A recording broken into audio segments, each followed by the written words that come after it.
Welcome to Season 4 of Spin is a four-letter word, Maroon's Mark. I'm John Maroon. As we celebrate 20 years of Maroon PR, this season is a toast to the relationships, risks, and lessons that shaped our journey. In each episode, I connect with a special guest who's left their mark on me, our agency, or our industry, offering real-world perspective for building what lasts. Grab a drink. Cheers to 20 years.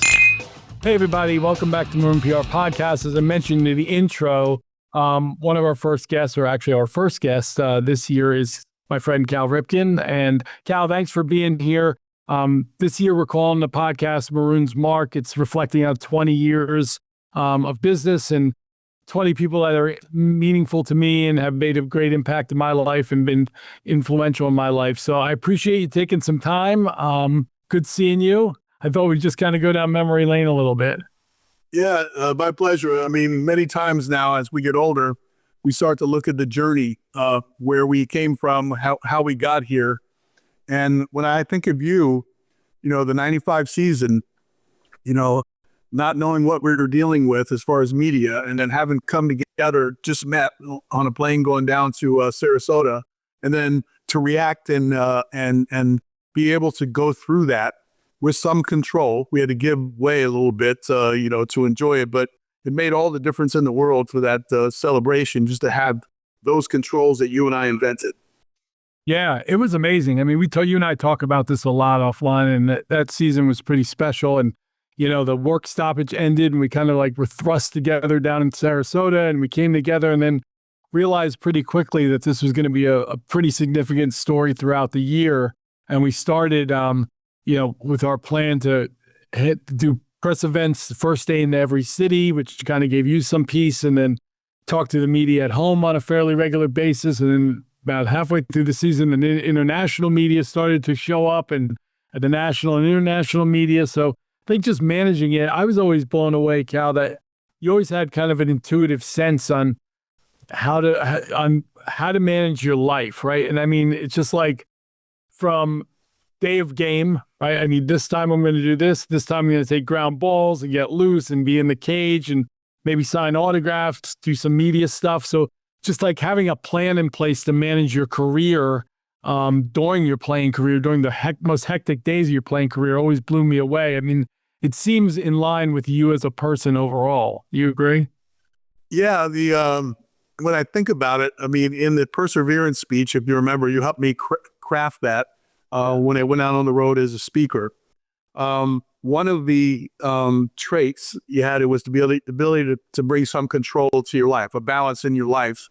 And that was always important to me, because otherwise it felt like things were going all over the place. And you had to put it in its place so you could do your job. Now, I don't know, when you reflect on it, whether the consecutive game streak, it was a given that you're playing at that day. So you had to prepare each and every day for it. And then you had to be aware of other distractions, in the process. So I think part of that training was, the main purpose was to play in the game. How do I get ready for the game?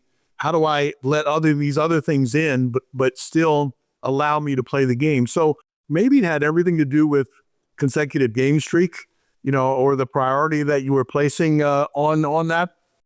And when I think about it, in 1995, we were challenged because it was a work stoppage in 1994, and they canceled the World Series. They locked us out. They wanted to lock us out for the first couple of weeks. They were talking about replacement players, the issue about if they play a game with replacement players, does the streak go away? All these factors came in. And then once they opened up camp, we had a shortened camp to get ready. So the baseball pace jumped right to the forefront and said, okay, we've never had just a 3-week spring training. Is that going to be enough time? How can I do it? And when you mentioned walking out on the field in Sarasota, I did not expect, the reaction from the media. I thought maybe they'll talk about the streak, the record is in September, it's way far away. I don't think I need to deal with that. Then all of a sudden, in reality, you get swarmed. And all the questions were about, the streak and about, breaking the record. So you and I quickly analyzed it and thought this was going to be a distraction of some sort. Maybe that's how I looked at it. How do we exist? Right. It can't be every day. I can do it first day we get in. You give them all access. You do it in the middle of the afternoon, not in the locker room where all the players are, because you want to keep some sense of normalcy. So I think when I really think about organizing your life, I never thought of it that the streak had that much effect on controlling other things. Yeah. And I'm very analytical, and you think of all these things that just for example, how it would impact the team. So if you had to do this, and the team is your locker mate or somebody in the clubhouse. And I always had the sense, let me take that out of the clubhouse. Let me not interrupt you. Let you do your job and try to handle it as best I can. And I think your personality was the same. We started thinking about that, and we came up creatively with a model that I think Sammy Sosa and Mark McGuire or something, they started doing because they had to face a similar thing. But we just did it to control it and give some sort of controls. And in that speech, I always say, you try to put some controls on things you don't think you can control to give you more stability. And I think that's what I always try to do with all these little factors. Let's keep our routine. Let's repair. This is a distraction. This might be a distraction. How do I put them all in place where I can still do my job in baseball? So I think that's the history. But I think the new piece is probably it was predicated by the priority of playing every day or being able to play every day. Yeah, no, for sure. And it was interesting when we were coming up with this plan. I remember I appreciate the fact that you understood media was part of this, right? There's no two ways around it. It's going to be a lot of media demands. Okay, how do we put in some controls that don't disrupt my teammates? Let us play the game and give me a little bit of freedom as well. So we did this first day in. I remember really well. I think the first trip was to Minnesota, if memory serves. Yeah. Not a huge media market. So and we were both unsure if this was going to work. And we said, okay, let's give it a shot in Minnesota. See if it works, if anybody cares, all that good stuff. And sure as heck, a few hours before the game, we did it in the dugout. I would travel around with a little malt box where I'd clip the mic on you, right? All back in old school stuff. And it was packed. And then we would do 2 one-on-ones with the local rights holders, the radio station, TV station doing the game. And it was packed. We're like, okay, this is how it's going to be. This is a small to mid-sized market, and we're jam-packed. And then what the byproduct was nice was that was first day in, and the media understood after this, if tomorrow's game, for instance, if Cal does something significant in the game, he'll be available to talk about that. But this is the only time we get streak talk. So we provide you some freedom. And I think we built it in monthly similar things at home and all that good stuff. But I always appreciated your ability to understand that it wasn't something to necessarily, ignore or blow off. It was something we need to be strategic about and work through, which was super cool. You reminded me going through, you put me back all the way back in 30 years ago, yeah. All of a sudden, and you start thinking about it.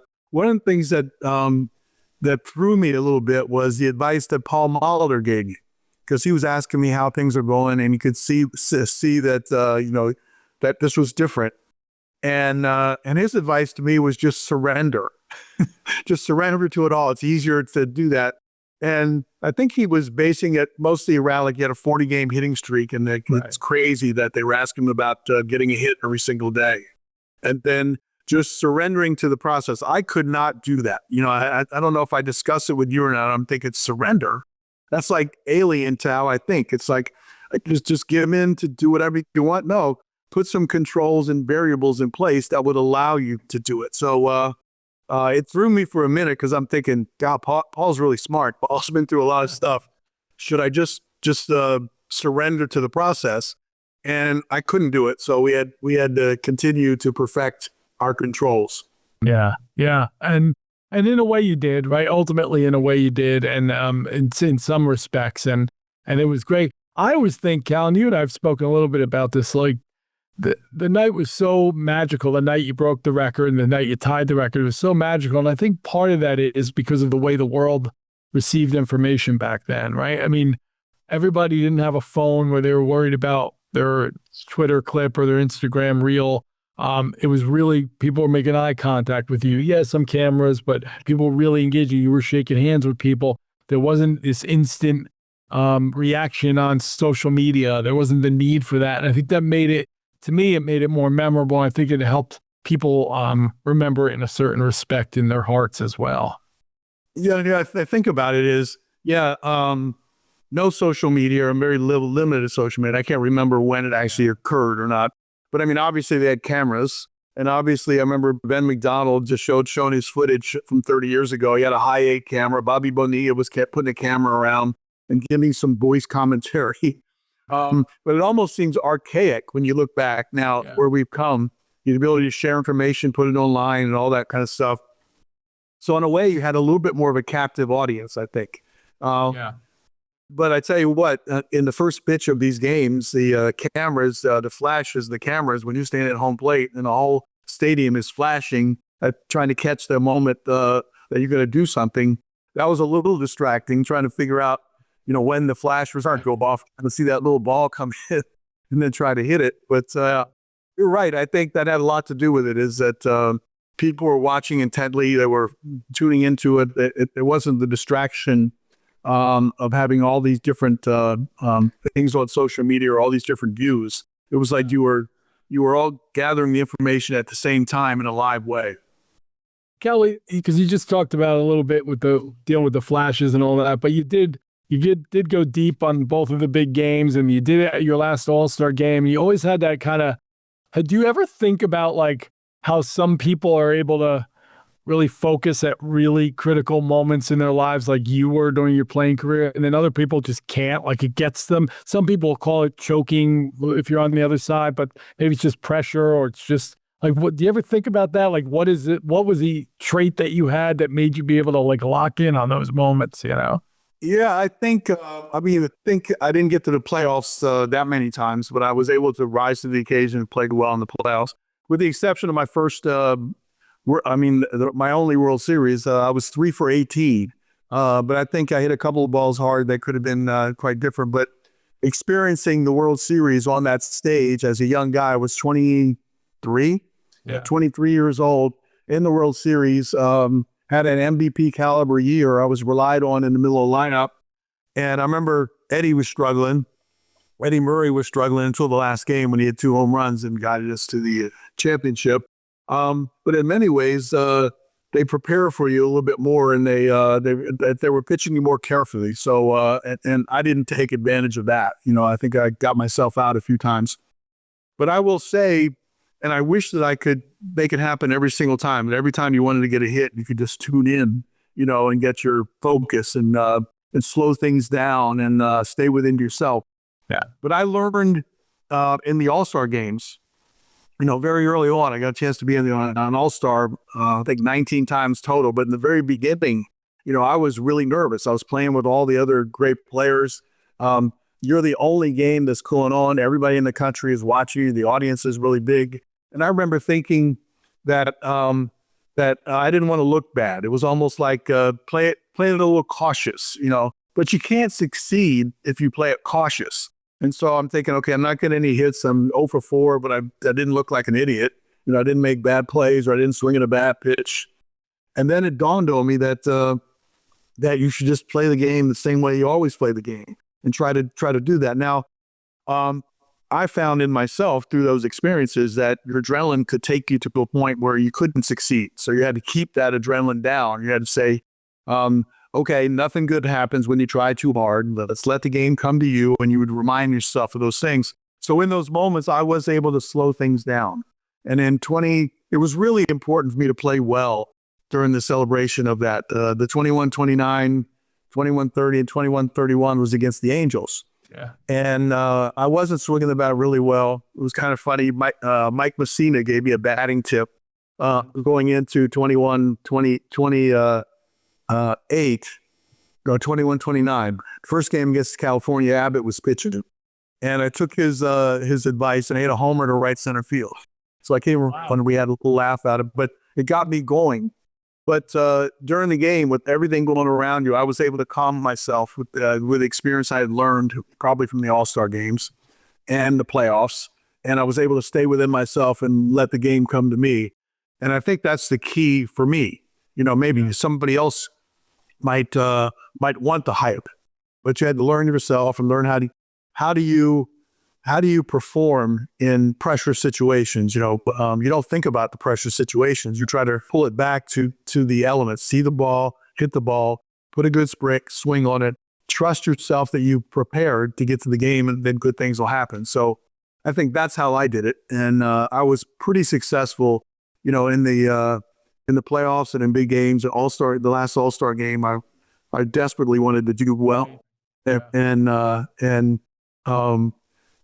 was having trouble starting to control that, and it was a difficult challenge because we were playing in a twilight time out in Seattle, and it was really difficult to see the ball, from the backdrop. And I remember just having that sort of thought to myself, and I slowed myself down a little bit, and then the good things happened. So it did seem like I was able to do it on demand. That's not true, but I was able to calm myself enough to have success in those pressure moments. Yeah, of course. And then fast forward like 6 years after that, 21-31 year, Cal, to go that same year at the All-Star game, your final season. That was really special time.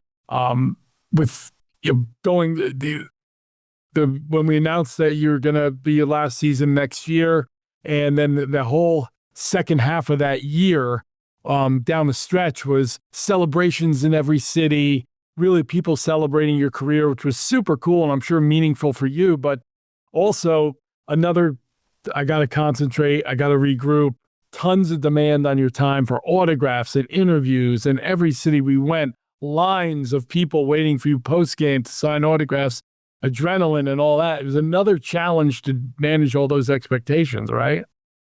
So what was interesting is I had back surgery in '99, the year my dad died in spring training. That took a toll on me sort of mentally, and I was trying to get ready for spring training, and I was swinging really hard, almost out of frustration, and I hurt my back opening day in that year. And then I went on the disabled list for the first time. I was able to mentally get right. Physically, I came back, and I swung the bat really well. And towards the end of the year, I had to re-injure my back, and then I went right into surgery. And so coming out of surgery at that stage in my life, I'm thinking, okay, how much do I have left in the tank? And you really couldn't gauge it too well the next year because your body came out of surgery. You were reacting to it. Didn't feel like you had your skills and your tools, but I did okay. And which gave me the chance in the off season to really figure it out. Let me work as hard as I can. Now my body allows me to do that. Let me get in the best shape I can. And I was playing basketball like crazy, which is a risk. And I did it my whole career. And 13 days from spring training, I was thinking I'll just play the last 13 days and finish off my fitness, and I'll give myself the best chance to find out how much I have left in my tank baseball wise.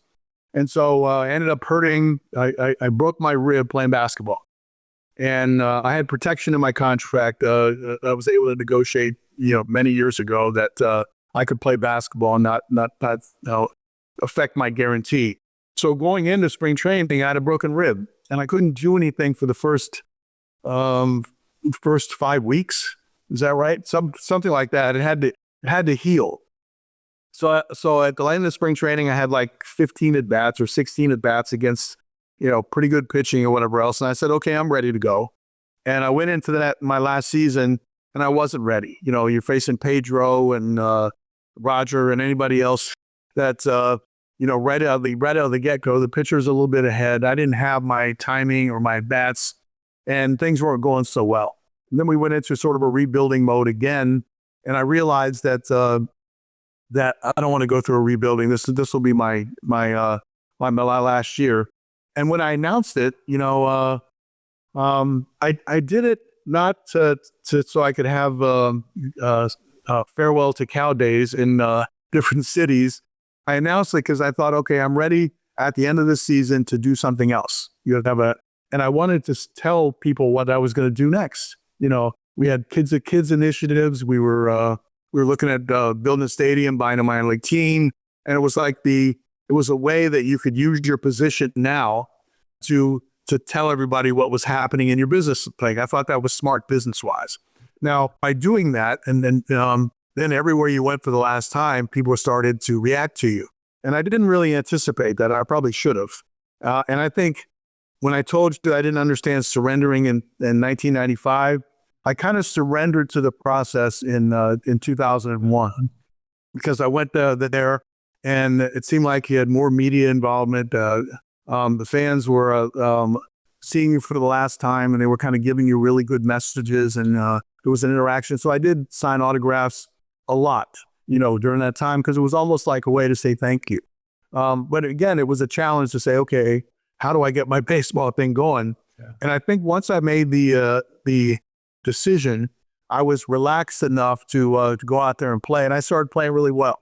Yeah. And I started hitting some home runs and started going. I had a very bad start, and then I righted myself. And I remember I was elected into the All-Star game, based on that hot start and maybe my popularity. And that's when I got to Seattle.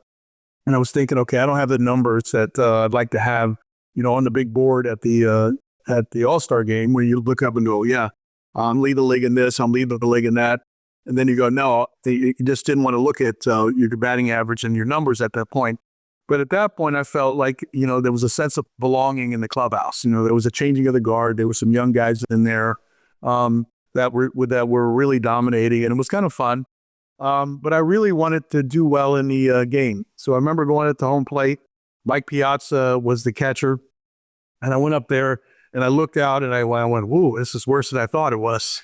So Mike, and in some ways, you're saying you can't see. And so it's the sun, right? Yeah, because of the sun. So some theory is that when it's difficult to see because of the shadows and the sun reflection off the center field wall, that the harder you throw, the harder it is to hit because you can't see it and it speeds it up. So I was banking on that. I was get a fastball the first pitch. I can't see, so you're going to throw me at the fastball. And I just took a deep breath and say, okay, don't try to do too much. Just put a good swing on it. And I hit it, and the ball went off the bat or whatever else. And I knew it had a chance to go, and it went into the bullpen. And then you're running around the bases, and wow, what a surge of adrenaline from that moment. The way it happened, you almost felt light on your feet. Felt like you were fast for the first time in your career. Then you came back, and I was received in the team, on the most generous sort of way. The game was stopped like halfway through. Bud Selig said goodbye to me and Tony Gwynn. It was both of our last years. And so it turned out to be a really great experience. But yes, it changed the normalcy of how you go about your job. And you had to figure out, how do I deal with those things? And I think the 95 season helped me prepare. The All-Star games helped me prepare. I wish I had Derek Jeter's or Chipper Jones's career in some ways, because they were in the playoffs every single year. They were going to the World Series. I mean, I think Chipper Jones, the first 14 years, they won 14 pennants. They won the division. So a bad year for them, or a difficult challenge for them, was losing in the first round of playoffs.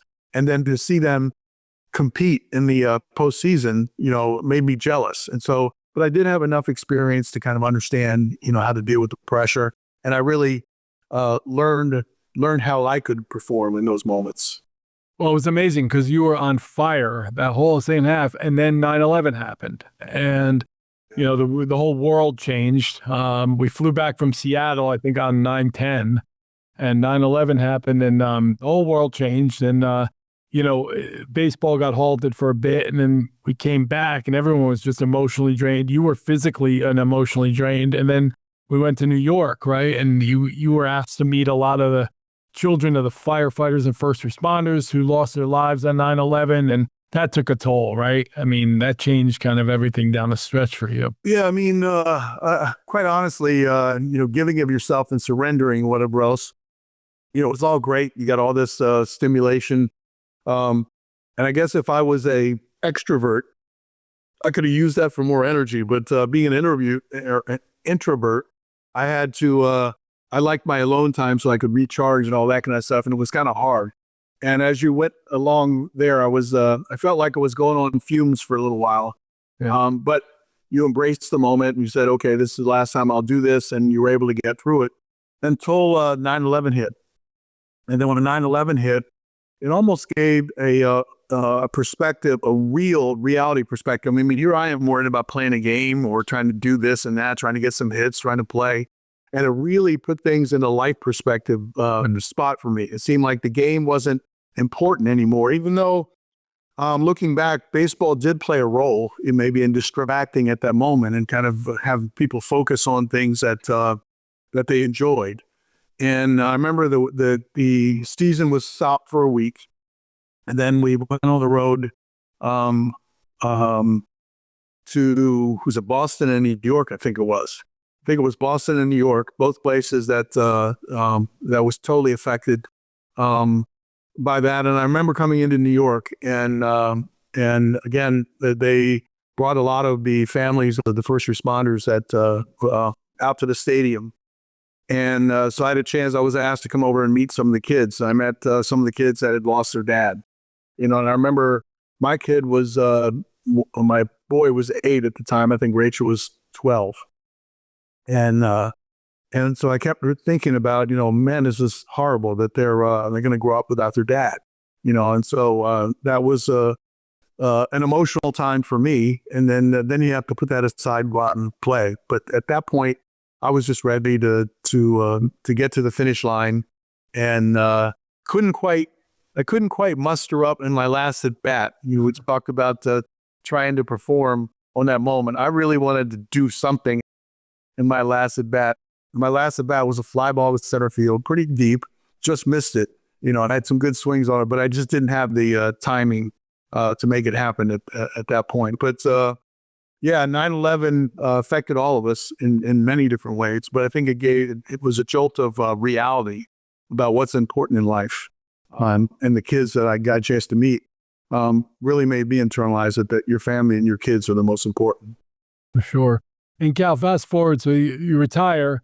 You always tell the story like, hey, the next day I put on a suit, had to go find a minor league team to play in Aberdeen and all that. But you kind of jumped into business. And how much did, I think that was pretty unique. I mean, to be literally day or two later, you're jumping into business, minor league baseball, the Ripken youth thing, your foundation to honor your dad is just getting off the ground, all that stuff. How did, when you think about it, what lessons were the baseball, how much did that help you do that? Or was it more like, wow, I'm a rookie again. I got to learn how to run businesses and do all this stuff. I mean, you had a good handle. You surrounded yourself with really good people, but how'd that all work? Well, all the above is what you just mentioned. But I think the thing that stayed out the most was I assumed a lot of risk. And we were looking at finding for youth fields and an academy, where we could, have tournament venues and play baseball and all that kind of stuff, which Billy and I were really looking forward to doing. And then we came into a partnership with a minor league effort. They were trying to bring a minor league team to the hometown. And so we combined efforts and I joined in. And I remember my mom, we got the funding. It was a public-private partnership to build the stadium. But my partner didn't want to put a shovel in the ground until the risk was taken care of, which meant selling tickets and selling skybox things and sponsorships and all that kind of stuff to almost know that it was a success. And my mom came to me and said, well, are you ever going to build this stadium? And I went to my partner and I go, are we ever going to build a stadium? And he said, at this point, I'm not ready to take that risk at this point in my life. He said, but you can take it over if you want. And so I said, okay. So I assumed the risk, authorized a building of the stadiums, millions and millions of dollars of the stadium. And I didn't have a team. The team was with him. So when I retired, I had to go find a team, buy a team, move one out of one league, move it in another, go through territorial issues with the Orioles and the Phillies, the Wilmington Blue Rocks. So literally, and I think it was good for my health that I didn't sit around for 2 weeks to 3 weeks after retiring and kind of regretting, did I do the right thing? Should I just waited? Maybe a mayor was too brass, early on when things weren't going well. But it allowed me to put a suit on. I went out there and I accomplished a lot in that first off season. So when we got to spring training, I didn't think, okay, they're leaving without me. I had things to do. And we were really successful getting the stadium built. We bought a team. We moved the team. We sold out the stadium for the first 12 years, I think, of that existence. which looks back, it was a really, really good success. But I think for my health, I needed something to transition. And, and I thought to myself in a business sense, I was familiar with sports. And so the minor leagues, that it's not overly complicated. You have some revenue streams, 3 or 4 revenue streams. Right. The club pays a lot of the expenses for the players, so you don't have that. And so all that was good.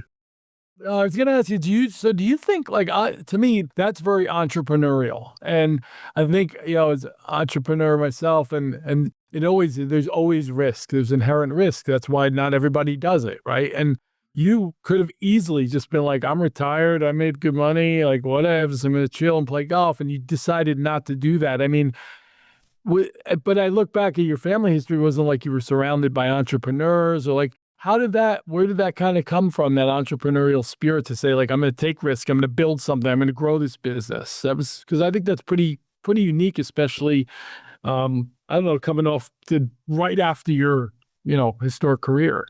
Yeah, I don't know where that came from, actually. And maybe I didn't understand the real risks that I was taking. One of us, you're confident in your career, your confidence going on. But I did think when I first got into it, I'm going, okay, I do feel like a rookie. I feel like I've given everybody else a 20+ year head start on me. Like, what do I know about this? How do I know to hire a CFO or a CEO? I mean, I was smart enough to ask for help. We had an advisory board around, and I think I'd gone through a couple of CEOs pretty quickly, and so you make some mistakes and you learn as you go. But I did remember thinking, okay, what did I learn from the 21 years in the big leagues, and being in a lifetime in baseball, being around Dad and kind of witnessing things? What did I learn that I can apply to now? And I think the business world, the principles are all the same. I think one of the greatest values was I didn't see the work week as 9 to 5, and I didn't see it Monday through Friday. Yeah. I saw it as you play baseball every single day, and then you realize that with your own hands and with your own work, you can learn and you can improve. And that's the way it was in baseball. So when you're going into business, you try to be a sponge. You try to ask people questions. You try to learn from your mistakes, just like in baseball. And I think I was successful, doing that. Of course, you have regrets when you look back on it and look at your journey. Said I could have become more profitable much earlier, because I think in some aspects, Billy and I had a philanthropic view of kids business. And then we had some money, and then we were funding it in many ways for a while, instead of saying, okay, what's the model here? How do we make it wash its own face? How do we make it work where you're not putting capital in? And it took us a little longer to build that model. But once we built that model, Great. we were successful at doing it. We felt really good about it. And we changed our model from a philanthropic sort of effort to more of a business mindset. And I think that was just an evolution. But yeah, there's tons of things you learn in sports and baseball you can apply to business. Well, I mean, to be able to do what you guys did, you built up the team, you built up the youth business, and then you were able to flip them and, sell them to other companies that are doing great things with them going forward, which is awesome. I don't want to take up too much more of your time. I want to ask you about the foundation a little bit, because I remember when you and Bill and Ellie and Mom started the foundation in memory of your dad. It was really right. I mean, the original intent was just honor pops, help a few kids in Aberdeen, maybe. And now you look up, it's 25th anniversary of the Cal Ripken Senior Foundation this year. You're in basically every state in the country. You got programs. You're building these youth development parks, over 120 of those. You got closing in on 1,000 STEM centers. I mean, can you reflect back and think like, okay, like we're just trying to honor pops, and now look what's going on. It's crazy. Yeah, the small idea was to bring tribute to Dad and kind of capture the legacy of Dad's life, what it was meant to us, and we certainly did that. But it's pretty amazing. We are in every state in the country now, either in programming or STEM center or a youth development park. We built I don't know the numbers now, maybe 130 of the youth development parks, which have been really, really good because it provides a safe place to perform the programming or have kids, have an option in their neighborhoods that, as Billy says, sometimes they're walking down the street and they have a choice. Do I go over here to this nice baseball field and learn about that? Or am I influenced by the gang or the peer groups over here and I get pulled into that group? So we've given them a choice. And I think when I think of Dad kept his baseball camp small so he could have that one-on-one influence with each of the guys, and Billy and I looked at it a little bit differently. We thought about, well, if we have more kids, we just have the programming that goes that way. So sometimes I think Dad might think we got too big for our britches, that we're everywhere so fast. But the goal was to help as many kids as we could. And now, since we have a good basis for that, we're trying to figure out how do we help kids in a deeper way? Get them through high school, get them, maybe to college. We've created the Ripken Scholarship Fund. We've had success at sending kids on. And even how do we advise? How do we extend our mentorship that includes things like how do you dress for a job interview? How do you fill out a resume and all that kind of stuff? So, the traction's been great. But when we have these board meetings and we sit in there and we have a wonderful board, a big board, and the executive committee is really bought into it, you start to sit down back every once in a while and go, God, this has really turned into something, wonderful and big, and we really are making a difference. But, coming from that small idea that if we could help one kid, if we could help two kids in a way that Dad, would help them, we'll be successful. But we've gone above and beyond in that way. And we're really, really proud in Dad's name to be able to do this. It's awesome. And I mean, people that don't know, the chairman of the board of the Calvin Senior Foundation currently is Calvin Butler, who's the CEO of Exelon Corporation, which, I mean, what a leader. I know he's a good friend of yours, but what leadership to have at the helm of your foundation. Holy crow. Yeah, he's amazing. And it's amazing to me, too, when you have success and you get a chance to meet different business leaders, you realize there's a whole nother level that you know nothing about. Yeah. And Calvin, to me, whether it's HR, whether it's just understanding people, understanding retention, understanding things, he gets it really fast. Sometimes you got to say, slow down a little bit, explain that to me. But you realize that there's different levels of success. And when you meet someone like Calvin, you really understand why he is running or is in charge of, a big energy company, and how that relates to being successful, not only in that area, but also, using that success to help out. So he's pretty fantastic. Pretty cool. And last thing, Cal, I'll let you go. Just a couple of years ago, new ownership came into the Orioles, brought you in. You're part of the ownership group. I think Oriole fans are thrilled that you're back with the team and around the team a lot. I mean, how's that experience been for you? It seems great. They obviously did a wonderful job at the 30th anniversary of 2131, but bigger picture, your involvement working with the team and getting to know some folks over there, it seems like you're enjoying that. Yeah, I mean, surprised me a little bit. I felt really good when David Rubenstein called and asked me to join the group. It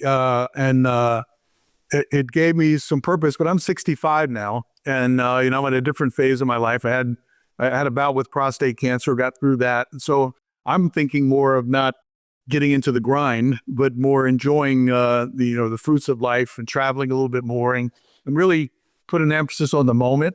And so I'm surprised to myself a little bit that I'm getting pulled in a little bit more in the baseball sense.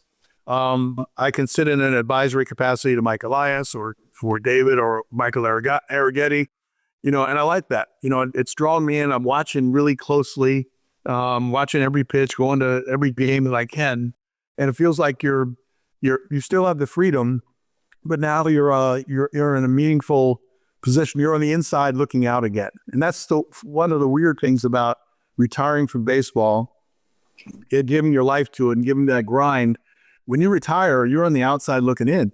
And that's not a really good feeling. I like that inside feel of what's going on and that current feel. And now I'm pulled back into that. I told the guys, I said, I didn't want a job. I don't want to have to come to work and all that kind of stuff. I said, but I like to help in any way I can. And I'm finding different ways, to help. I'm going to spring training, for about 3 weeks. Last year was my first time in spring training in, I don't know, 20 something years since I stopped playing. And being around that environment and being able to help, the likes of Gunnar or Jackson or Colton Cowser, with some of your advice from time to time, I like that role. It puts me in a nice position. So I'm really enjoying that. Looking forward to how our season's going to go. We had some injuries last year, didn't have the season that we were expecting. A lot of positives that came out of that, but now we've revamped, our team. We've got a big power hitter in the Polar Bear, Pete Alonso, and he'll sit in the middle of the lineup.